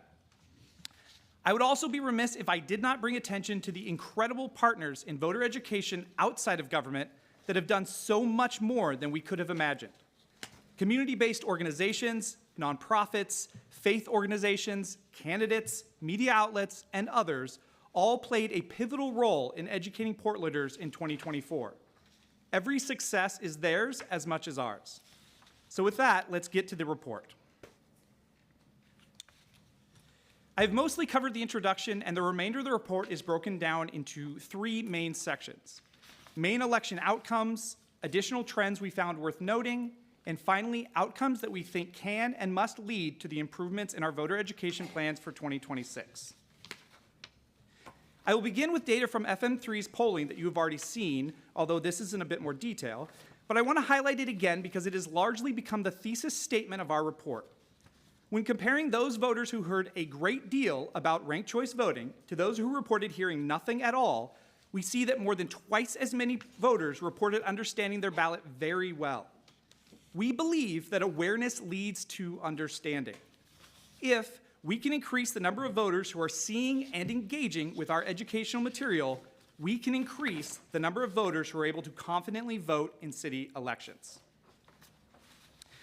As we can see and have already discussed, awareness has been very high in Portland, so we're already well on our way to that first goal in 2024, but there is room to grow. We believe this high awareness has led to high understanding of ranked choice voting, as can be seen again by these overall numbers of 91% of Portlanders polled reporting that they understand how to fill out their ranked choice voting ballot. But we want to sort of zero in on the material and the education that we have been working on with our partners, both at Multnomah County and the transition team. So part of the polling data also asked, where did you go for the instructions on how to do ranked choice voting, how to fill out your ballot? And as you can see here, the #1 response to that question was the one-page ballot insert that we created and went out with every single ballot to every single voter. After that comes the written instructions on the ballot. I'm glad that they're looking at that. And then the voter's pamphlet, which the county added ranked choice voting specific information to. And then the fourth is the mailer that we sent out to every resident in the city of Portland. So the top three materials that we see poll respondents going to for instructions are all created by official sources. So the material we're creating is doing something to raise awareness, which is our goal.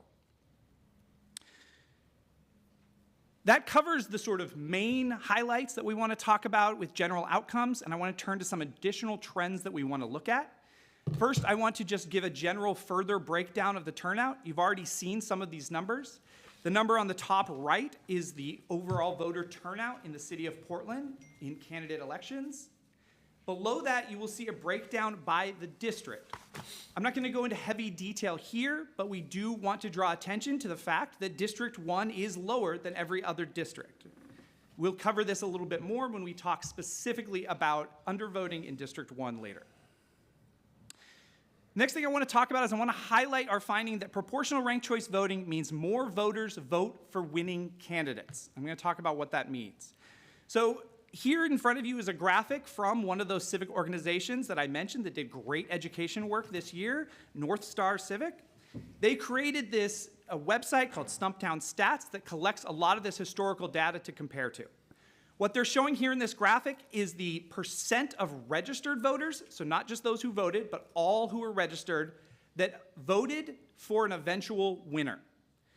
So as you can see here, a very high support election, as listed here, is an election in which at least 50% of all registered voters, so if we have 467,000 voters, about 234,000 of those would have voted for the eventual winner. That would be a high support election.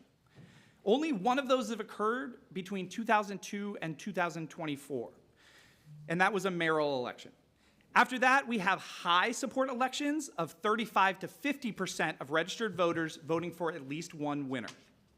So as we can see, as we move down the chart, most of our elections in the last quarter century have fallen below that 25% mark, where less than 25% of registered voters voted for an eventual winner of a council or mayoral seat.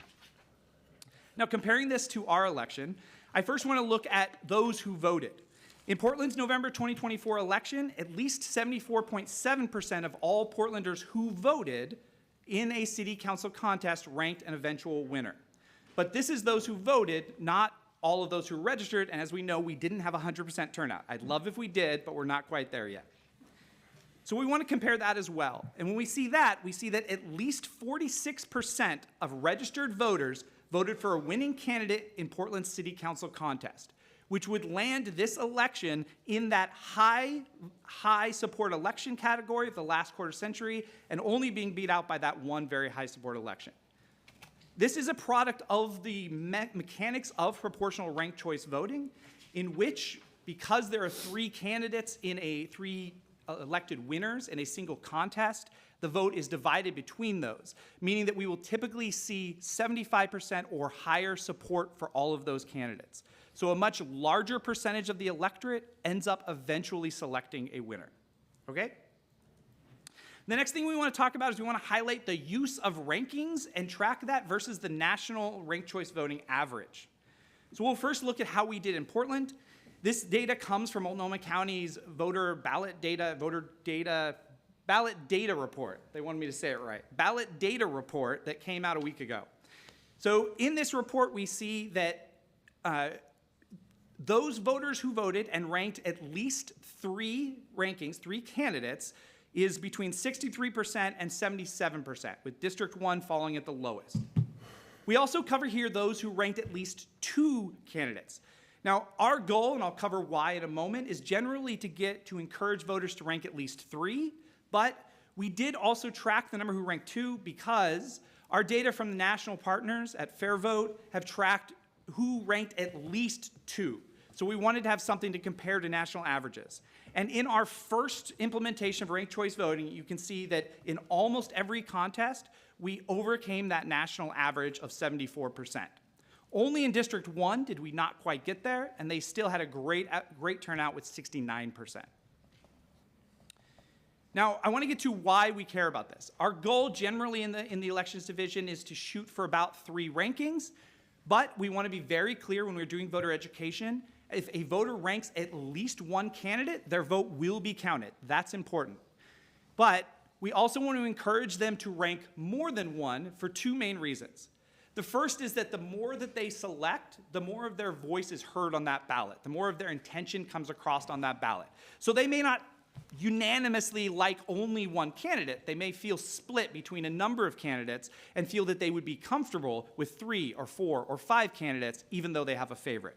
We want them to have the ability and feel comfortable expressing that on the ballot. The second reason is what is generally called the spoiler effect. Implementation of ranked choice voting is in part meant to reduce the impact of the spoiler effect. The spoiler effect is when an unelected candidate, a candidate who did not win, had an impact on who did win the race.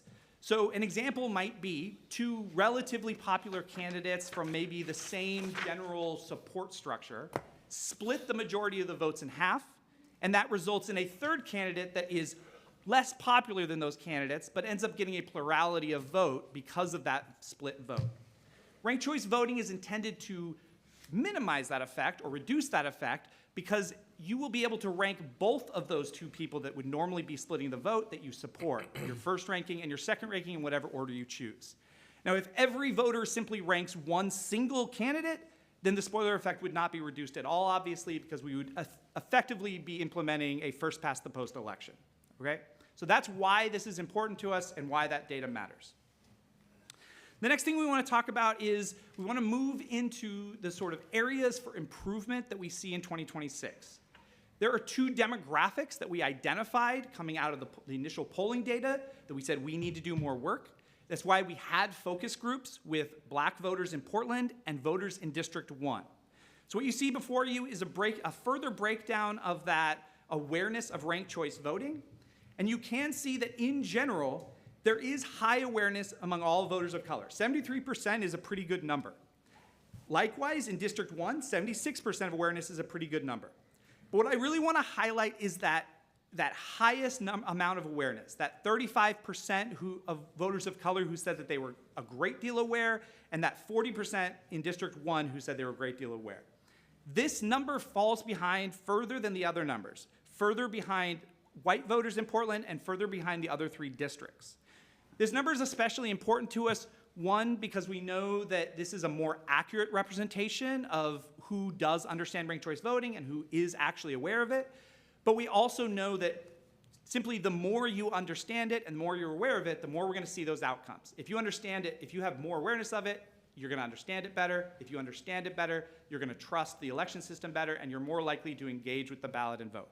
So the highest numbers of those are always going to be our goals, and that's why we want to see less disparity there. Again, as we talked about, our thesis is awareness leads to understanding. So we see if there are lower awareness in those demographics, we also see a lower reported understanding. It's our job as a city elections division to get to those demographics, and this data would seem to imply that we're not getting that job done, that we're not breaking through to those demographics in some way. They're not seeing the material that other voters are seeing. They're not becoming aware of the changes in elections that they need to become aware of.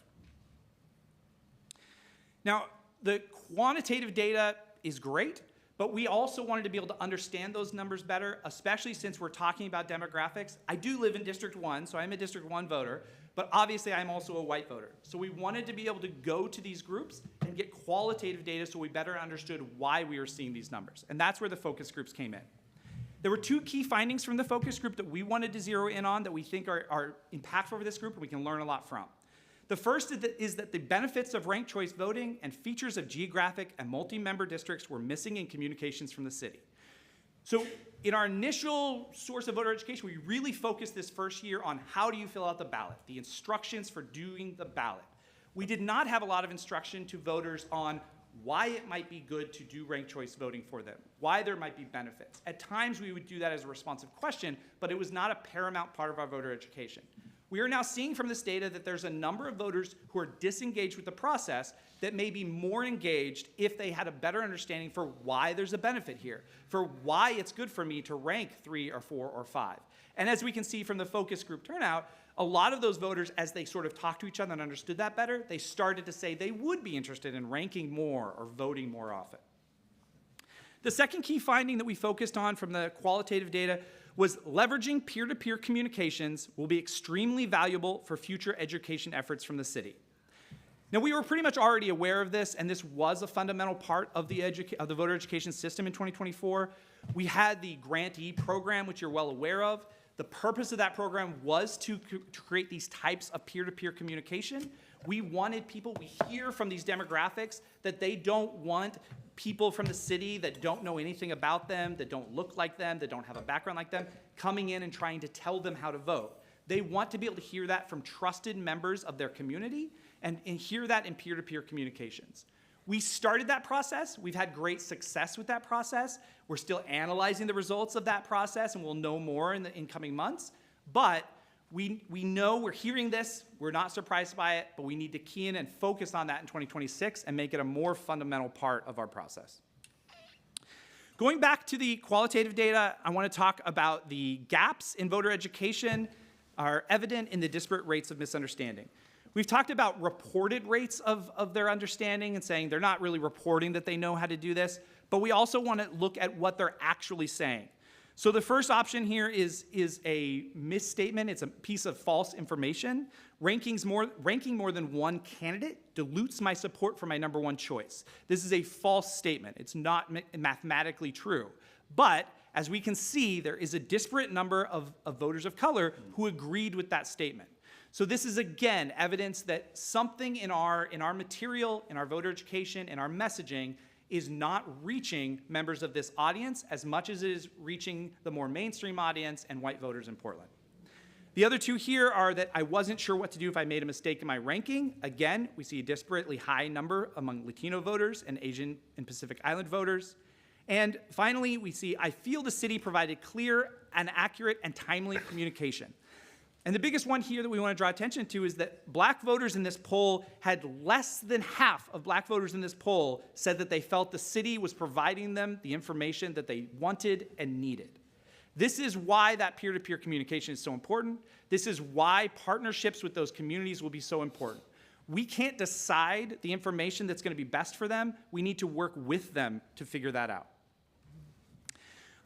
This quote was in the focus group data you saw, but I want to relate it to this directly. And it's simply a quote from one of the focus group members. And it's that it didn't seem like there was enough promotion of ranked choice voting. People just kind of got thrown to the wolves and said, here, sink or swim. You either get it right or you don't.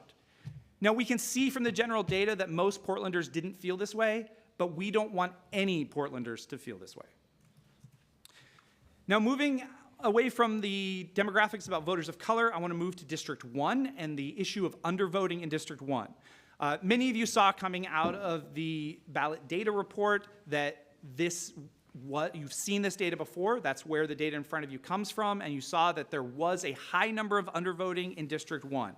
So we want to talk a little bit about that. We identified that. We absolutely agree it's something important to zero in on, but we also think that it is a complex issue that can't be decided simply by saying that ranked choice voting is new and this district didn't accept it. We want to talk about is the historic turnout in District 1 has been lower from year to year for some time. What you see in front of you is a turnout map from the 2018 general election, and as you can see, it is clear that East Portland has lower turnout than the majority of the rest of the city. You see this happen again in the 2020 general election, and again in the 2022 general election, and once we have this map and data for the 2024 election, we will see the same sort of thing happening. So we know year after year, District 1 is already less engaged, have less voter turnout, and are simply participating less. The Independent Districting Commission identified this in their reports. They knew this was true. We knew this was true coming into it, and this is why District 1 was identified as one of the districts to vote during the general election with the presidential election, so that we would increase turnout in that district. So this is a known problem. It's not something new, but absolutely we shouldn't ignore it, and we should continue to identify it and address causes. One of those causes that we heard and that we're making a hypothesis about is that the high number of candidates overwhelmed voters and may have contributed to undervoting. A couple of quotes that we have here from the focus group in District 1 is that it was a huge list of people. I didn't understand that there are going to be 3 in each district, even though when I ranked them, I just voted for 3 because it seemed that ranking more when I don't know enough about those candidates. Another quote is that I think there were too many candidates. I don't want to say raise the bar of entry for them to get on the ballot, but there should be something where you have to put a little more effort, like show that you actually want to do this beyond having your name on the ballot. So there were 118 candidates on the ballot. Some of that we acknowledge is due to simply there were more contests on the ballot than there ever have been. We have an entirely new system of government, an entirely new government, but some of that we believe was also due to Portland having the most accessible ballot, or one of the most accessible ballots of any major city in the United States. So getting on the ballot is easier in Portland than comparable jurisdictions. For Portland City Council, it costs either $75 or 500 signatures. We had one candidate that chose to fill out the petition signatures and get them done because $75 is probably less of a burden than trying to get 500 signatures.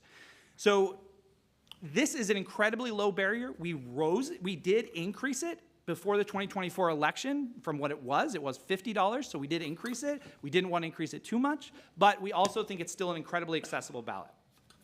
Other jurisdictions include Seattle, where the filing fee is 1% of the current salary of the office, ranging from $1,400 to $2,140, a lot more than $75. San Francisco is $500 or 1,000 signatures, so a higher number in both regards. Denver has no monetary option and is simply 100 to 300 signatures. And like I already discussed, probably getting signatures is more difficult for the average candidate than just turning in some money.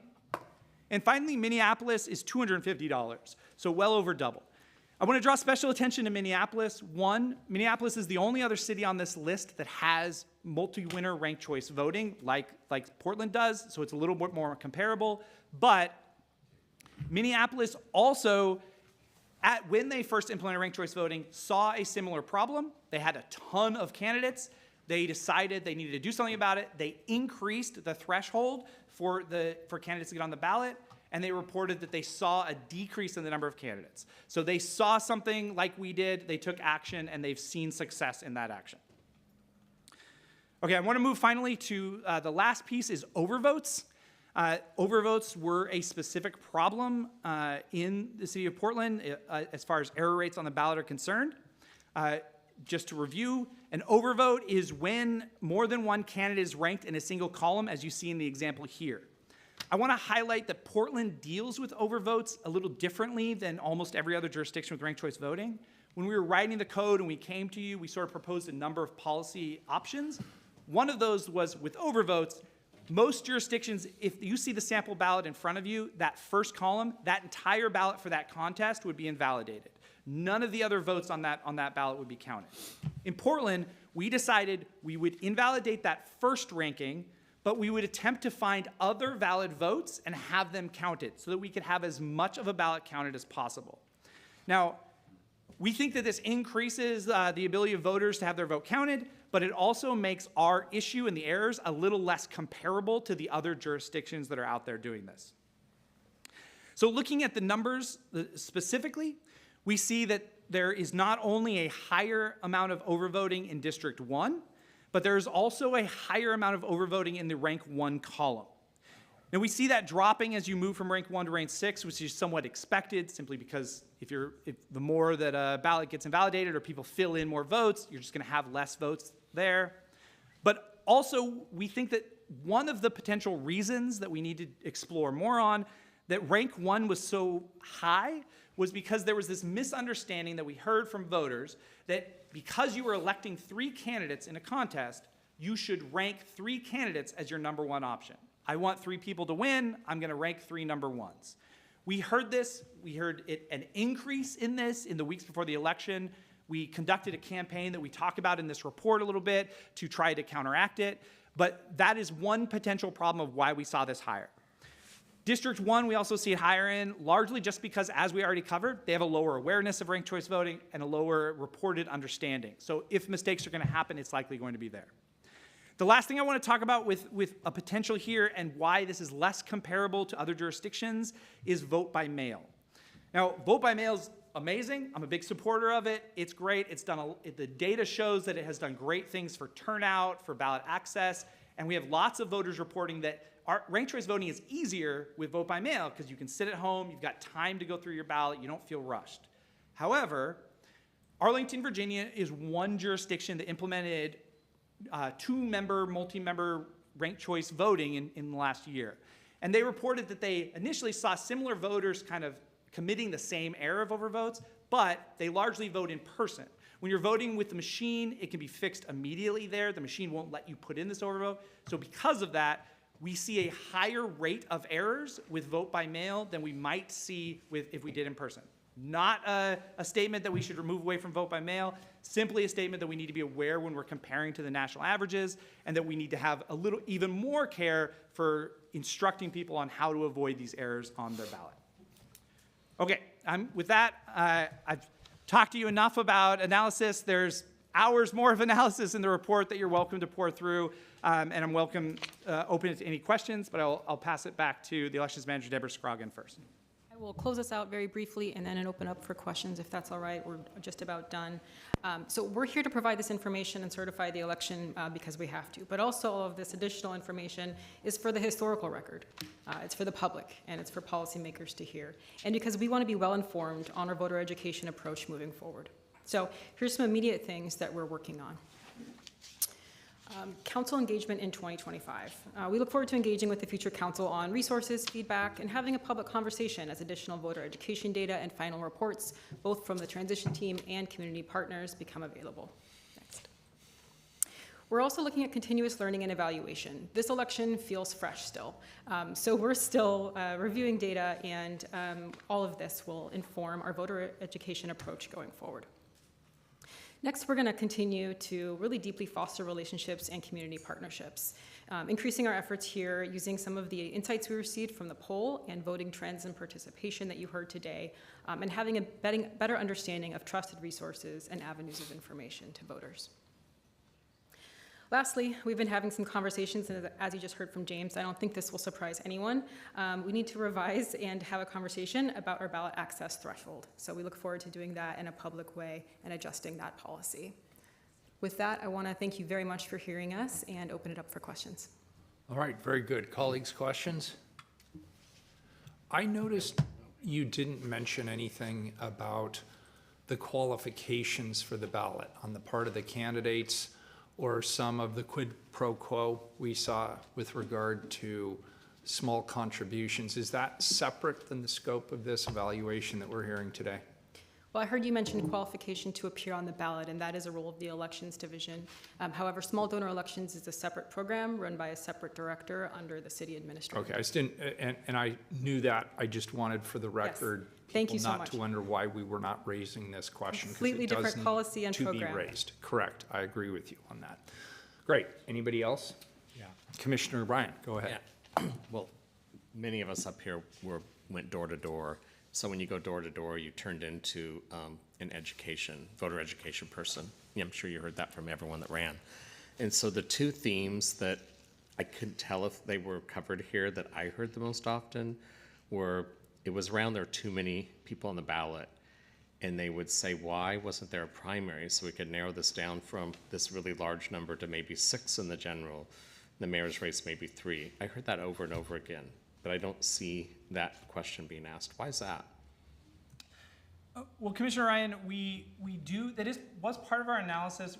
We didn't cover it in the highlights here, and we think there's some further research needs to be done. We do some analysis on removing a primary has in some elections led to more voters having a say. That analysis is simply that, in a primary election, it's typically less than half of the turnout of a general election. So if you're going to elect, so there is some data that shows that of the last 40 years, every commissioner that was elected in a primary election was elected with a smaller count of registered voters than those who were elected in a general election. So some will see that as more voters get a say in who becomes their leaders if you do all of the elections at a general election. It doesn't mean that that's the only possible election solution to that issue. But in our method, it is one of the advantages to moving how we did. But absolutely, we've heard the same information that without a primary, that there are more candidates. We obviously can't pull the lever of having or not having a primary. We do have the lever of ballot access for candidates, so that's largely why I highlighted it here today as one of the potential levers. But in general, more research is going to be needed into why there were so many more candidates. Maybe it was a one-time thing because there were so many seats open. Maybe this is the new norm. We don't know yet. We got to figure that out. I just wanted to share that was one of the themes that I heard over and over again at the door, and I couldn't tell if you had heard that before, so thanks. I'm not actually proposing that change. I'm merely experiencing democracy by letting you know what I heard at the door. Thank you. The other one that I heard was the confusion around people thought they had 6 votes per person as opposed to 1 vote per person. And then that came up over and over again, where it was like you were aspirin to them when you said you don't have to rank 6 if you don't want to. You can rank up to as many as you want, up to 6, which is, of course, what you'd want me to say. Anyway, I think that there needed to be, in my opinion, more clarity that they're not having 6 votes, but they still only get 1 vote. And I know that the education tried to stress that over and over again, but for some reason, especially the last few weeks, I heard that a lot, where they were stressed out about the fact that they had to vote for 6 people. Yeah, that's an outstanding point. We do have a little bit of analysis in the report that we think we may have under-identified how much confusion would be around the difference between single winner ranked choice voting and multi-winner. We really focused heavily at the beginning on the ballot looks the same, which is true. However, we now are seeing a lot of information that's showing that voters think about the ballot differently, even if it looks the same. So we do have some information in the report that talks about we need to do more work to find out the best way to inform voters about proportional ranked choice voting or multi-winner ranked choice voting and sort of how that differs, and that so they can conceptually understand that, because we saw the same thing. People kind of missed the mark. Same in overvotes, it's that same idea. They didn't quite understand what it was they were doing differently here. And the same thing with sort of thinking that they would be able to have 3 separate contests for these three winners, or be able to rank them each, 6 for each one, or something like that. But yeah, that's a great point. We need more information on it to find out. It's a distinguishing between ranking and voting. Like you're voting, but this is your rank, and you still only get 1 vote per person. Absolutely. That counts. Thanks for passing that along. Thank you. What's that? Thank you for passing that along. Yeah, that's helpful. Yeah, those were the 2 things that came up over and over and over again when I was at doors. So I thought my job would be to share that with you at this time. We appreciate it. I have a general question, and I guess any of you can take it. There were a lot of reasons that ranked choice voting was proposed. Did it achieve its objectives? Well, our role is to not answer that question, Mayor. The Elections Division didn't propose this change, and we are not proponents of any specific election method. We're here to implement the will of the voters. And whether it was a success or not, I think is one of the reasons why we provided this information to the public to make that decision. Very well, thank you. I just want to supplement the mayor's question there, and I appreciate your neutrality on that, because obviously in the days and weeks after the election, there was a lot of interest in the press on how to interpret these things, right? And some of that audience is local, some of that audience feels national. So I would just encourage you to continue down that path. You did what you were asked to do, provide back data, but it's obviously part of a national conversation, and sticking with the facts is much appreciated. Thank you. All right, very good. Colleagues, and as you know, we do not vote on the auditor's reports. That is a presentation based on the facts as they see them. We really appreciate you all taking the time to do this detailed analysis and share it with us. I would encourage future city commissioners and the mayor-elect to have the opportunity to view this session, because a lot of these questions will fall to them in the coming 2 years. So thank you for putting this all on the record. I'm now going to read 4 proclamations announcing the approval of the 4 local measures. So that's items 1116, 1117, 1118, and 1119. So bear with me. Whereas at the municipal nonpartisan general election held on November 5th, 2024, a measure proposed to voters by City Charter Commission referral with the ballot title caption, quote, amends charter, deletes outdated redundant requirements to approve utility franchises, unquote, and such measure was designated on the ballot as Measure 26-249, and according to the official canvass, 259,698 votes were cast in favor of said measure, and 48,010 were cast against said measure.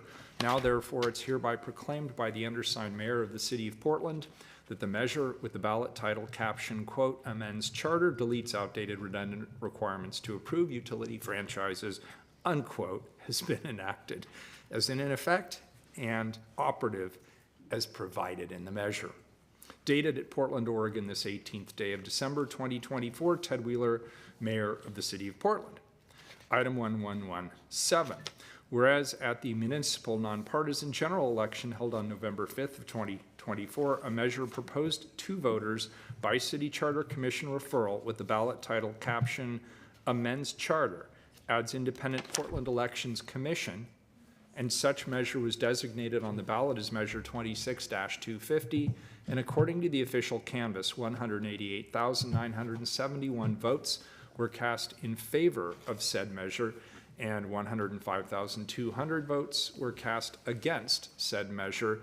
Now, therefore, it's hereby proclaimed by the undersigned mayor of the city of Portland that the measure with the ballot title caption amends charter, adds Independent Portland Elections Commission, has been enacted and is in effect and operative as provided in said measure. Dated at Portland, Oregon, this 18th day of December 2024, Ted Wheeler, mayor of the city of Portland.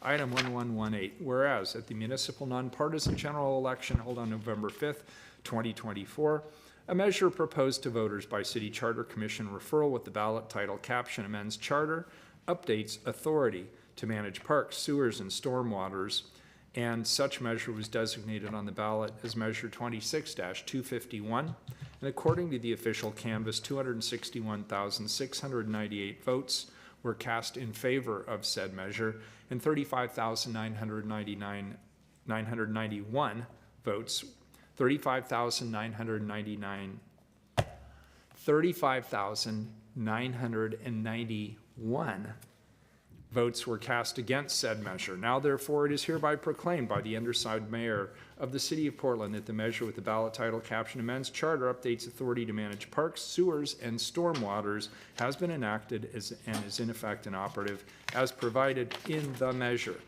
Dated at Portland, Oregon, this 18th day of December of 2024, Ted Wheeler, mayor of the city of Portland. And colleagues, our 1,119th item. Whereas at the municipal nonpartisan general election held on November 5th, 2024, a measure proposed to voters by City Charter Commission referral with the ballot title caption amends charter, deletes vague, archaic, and inconsistent language, and such measure was designated on the ballot as Measure 26-252, and according to the official canvass, 262,703 votes were cast in favor of said measure, and 39,103 votes were cast against said measure. Now therefore it is hereby proclaimed by the undersigned mayor of the city of Portland that the measure with the ballot title caption amends charter, deletes vague, archaic, and inconsistent language has been enacted and is in effect and operative as provided in the measure. Dated at Portland, Oregon, this 18th day of December of 2024, Ted Wheeler, mayor of the city of Portland.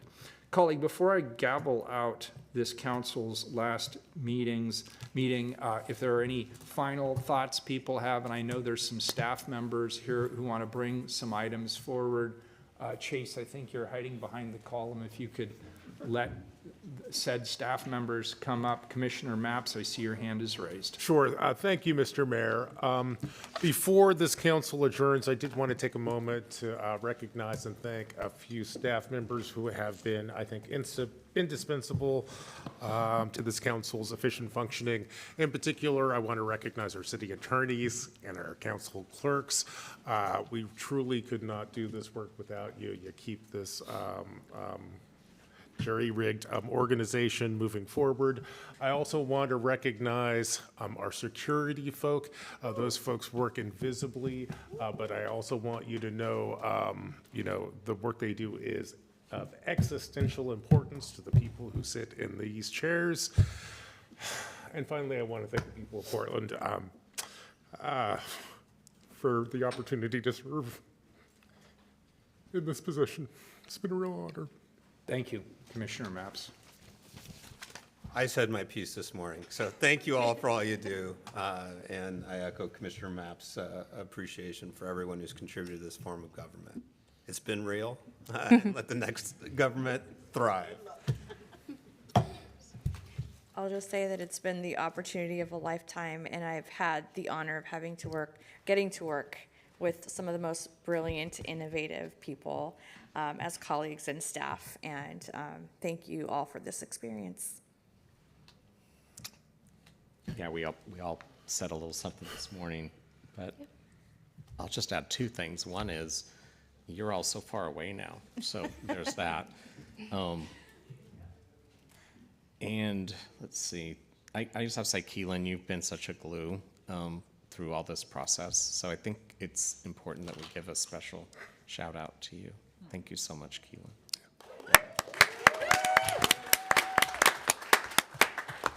I also gave a long speech earlier today, so I won't give a long speech. I just want to echo my colleagues' gratitude and thanks for our council clerk, Keelan.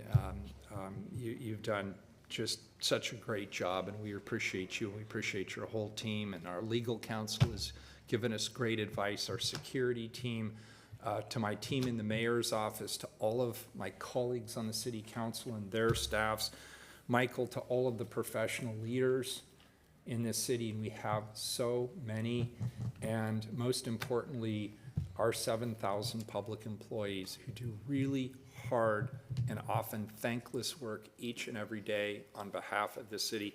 My final wish is that the people of this city see the value of their city employees and support them and encourage them. They're out there keeping the streets clean when there's a blizzard.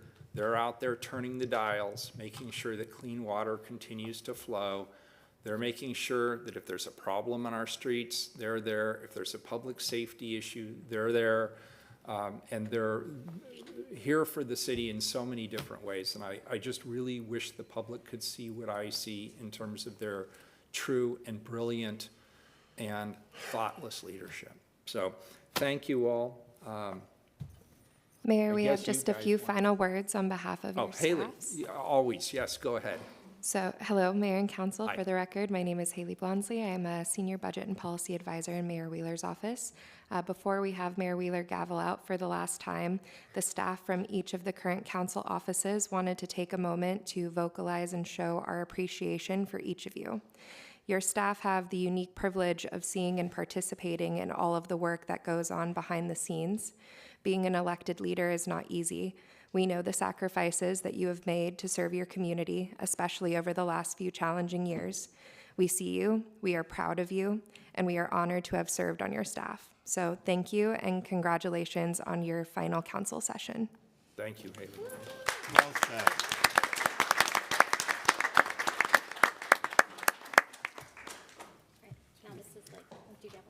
Now can I gavel out? Yes. All right. Thank you, colleagues. Thank you, everybody who's here.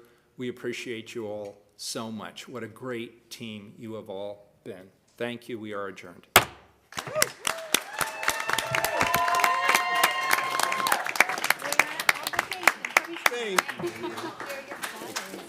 Oh, wow. That's very nice. Thank you. Yes, it is.